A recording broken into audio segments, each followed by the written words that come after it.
Hey guys, it's Adam and welcome to my channel. If you guys have trouble growing African violets and trouble keeping them alive, I suggest maybe watching this video because I'm going to be teaching you guys some of the things that I've learned about taking care of African violets while I was, doing some heavy research because of a project I was doing where I had some African violet leaves that I wanted to propagate. I actually decided I was going to do some very, very heavy and thorough research to try and figure out what the best method to take care of the plants when they were mature enough to separate from the mother plant.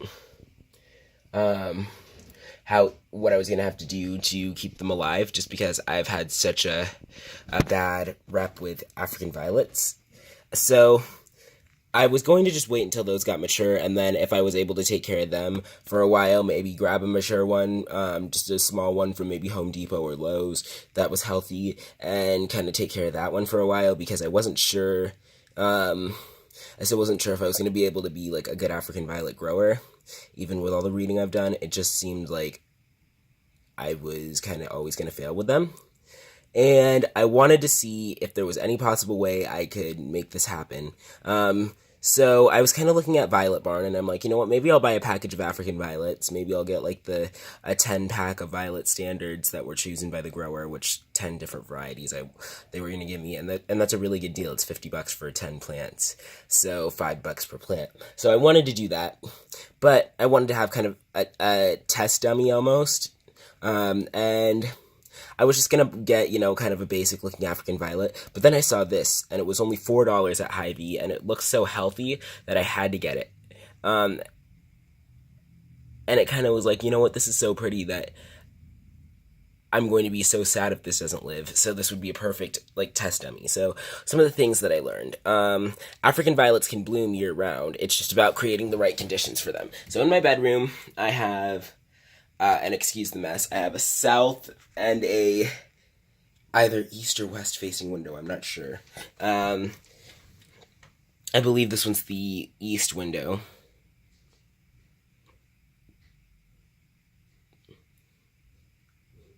So, at first I had this sitting on the south facing windowsill,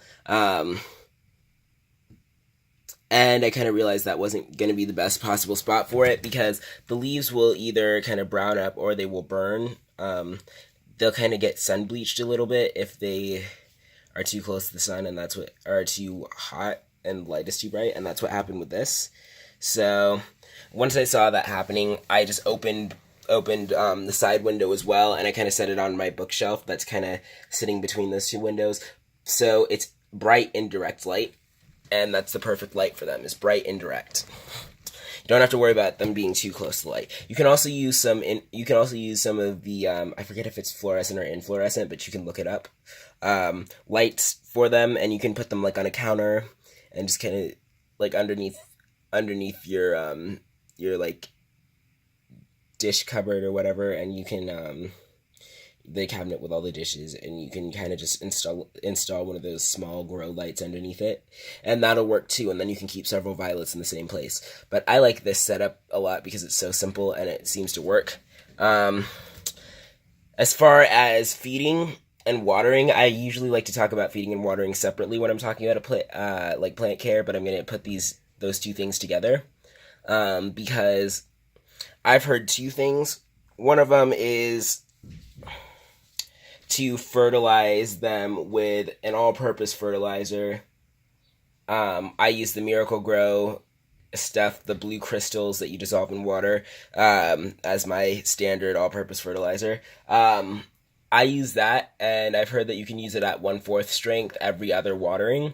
But I've also heard, and this kind of sounds like an easier to remember solution, especially since I like to wait for the soil to really dry out before I water it again, is at every watering, water it at 1/8 of the normal strength.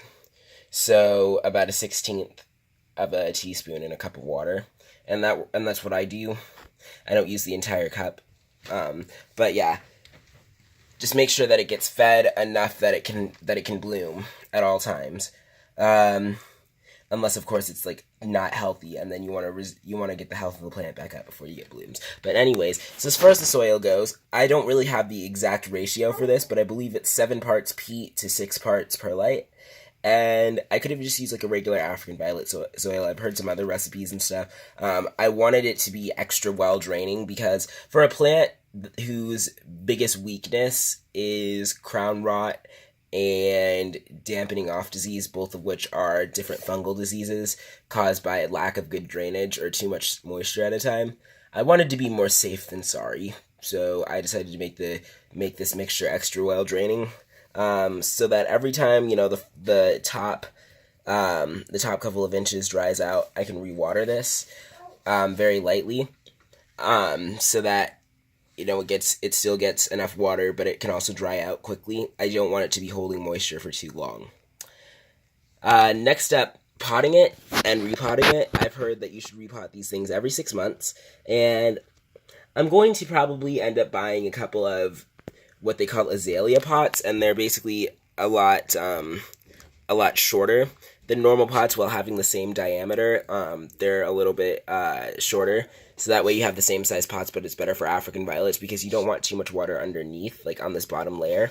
I made sure I chose a pot that wasn't going to keep it too moist at the bottom, so this is still a good fit for it for now, but as time goes on, I'm going to try and use azalea pots as much as possible. Let's see here. What else should we be talking about? As far as keeping it in bloom, one thing that I know is that you can just take these flowers once they're past their prime. You can either wait until they've actually dried out, or you can, for some of these flowers like this that are just a little unsightly and taking away some of the nice look of this plant, if they're starting to dry up like this and they get these kind of crispy edges, is when I start to remove them. If they're just spent flowers, remove them. The purpose of a flower isn't just to look pretty on the plant, it actually is their reproductive organ. So basically, if the flowers are allowed to mature until they dry out, the plant takes that as, hey, I've done my job, I don't need to put any more flowers out, because normally if the flowers dry out, that means that it's going to form seeds. So if you let the flower, kind of dry up and fall off on its own, it's going to be like, oh, okay, hey, the plant thinks there's going to be a seed pod that forms. So yeah. But anyways, there's a lot of flowers, a lot of bloom stalks that are coming up right now, a lot of buds that are starting to come up, and this is just a beautiful plant overall. I mean, look at this thing. So, last thing I want to talk about is, well, I probably should bring up the watering thing real quick before I get into this last part of this. Yes, I do water from the top. I push these leaves back, and I slowly, very slowly, with a watering can that is just kind of a nozzle that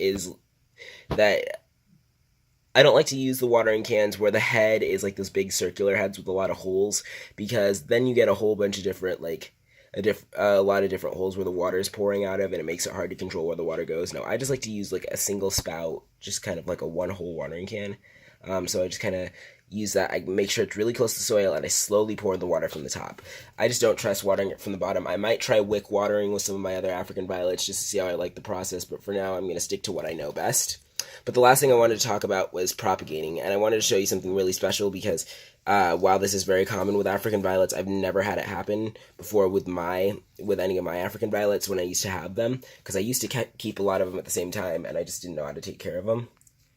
Right here, you can see that there are new leaves. There's a leaf here and a leaf here that are smaller than the rest, and then there's a growth bud right here. Now, the newest, youngest leaves usually come from the center, but when I saw this, I thought that maybe this was a sucker or a pup growing out of the side. And what that is, it means it's forming another crown that will end up being another African violet. So when I saw this, I was very excited. So I immediately went to an African violet group on Facebook, posted the picture, and asked if it was going to be a new plant. And they said yes. So once this offset gets big enough, I'll probably divide it, and I'll probably wait for about 6 months until I have to repot this once again.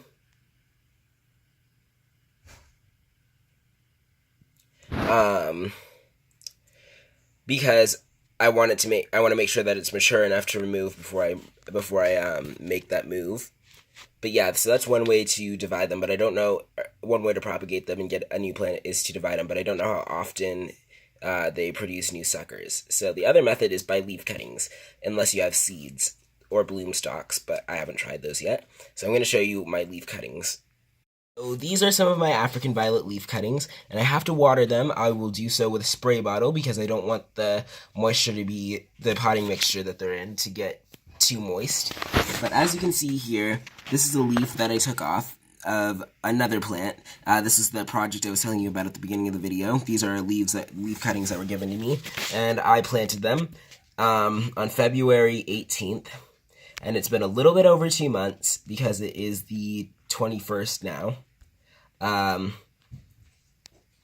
this is kind of their 2-month point right now, and 2 of the leaves actually have miniature little baby African violets coming out of them. And yeah, so that's that. Oh, fuzzball from one of the kitty cats. Anyways, basically what I did was I placed them inside this like little greenhouse type of thing, and it has good air circulation because it was kind of a do-it-yourself kit, so it's got like these ventilation just because there's cracks in it. And I put some really well-draining mixture, and I don't know exactly what was in here. I think it was like succulent soil with some extra perlite, just because I wanted it to be extra well-draining. So I took the leaves and I kind of put them in here. Once they started getting roots, which took about a month, maybe not quite a month, maybe like 3 weeks, 2 or 3 weeks, I noticed that the leaves were actually getting bigger, and you don't want that to happen, so I actually sliced the tops off the leaves so that the leaf itself wouldn't get bigger and it would concentrate on getting more babies. The growth point of the leaf, the tip where it grows, is actually at the top. So that's a good way around that. I took those off and I kind of grew and I waited, and then all of a sudden I saw some growth buds on this one, and I'm like, hey, this is gonna be the first leaf that gets the little babies, and then this one did as well very shortly after. So I was very happy about that. If you don't have one of these big greenhouses, by the way, the other leaves in there are Peperomia clucifolia, also called jelly peperomia. The other thing that you can do if you don't have the big greenhouse thing like I do, and you don't have like a propagator, you can use anything, but since it needs to have some sort of greenhouse, this one is just a little 1-ounce condiment container filled with a similar mixture to root them in. And this is a leaf off of the mature African violet that I showed you. When I was pruning it, this leaf came off. So yeah, this is a leaf that's just in here, and it's in a plastic bag, and the plastic bag is always halfway unzipped to allow some ventilation. But if too many water droplets kind of form on the surface right here, I'll actually open the bag up for a few hours to let some fresh air in, and then I'll reseal it halfway again. Anyways, the mistake I made with these leaf cuttings was that I left the petioles or the stems too long. You want to shorten it to about a 1/2 inch to 1 inch, which is what I did with this one. And this has been about 2 months. I believe this process before you're allowed to separate the babies from the mother leaf, which you can look up a video on YouTube or wait for my update where I will show you how I'm going to do it. I believe that process takes about 4 months. Older leaves can sometimes take longer, but basically that's all I have to say. This is what I've learned so far about African violet. So if you're having trouble growing African violets like me and you want to kind of follow my journey to becoming a good African violet grower, I'd say, use these tips or kind of find your own, and we can compare them or whatever and see what sounds like the best advice. But yeah, that's basically what I have to show you guys today about the African violets. Happy gardening. Bye, guys.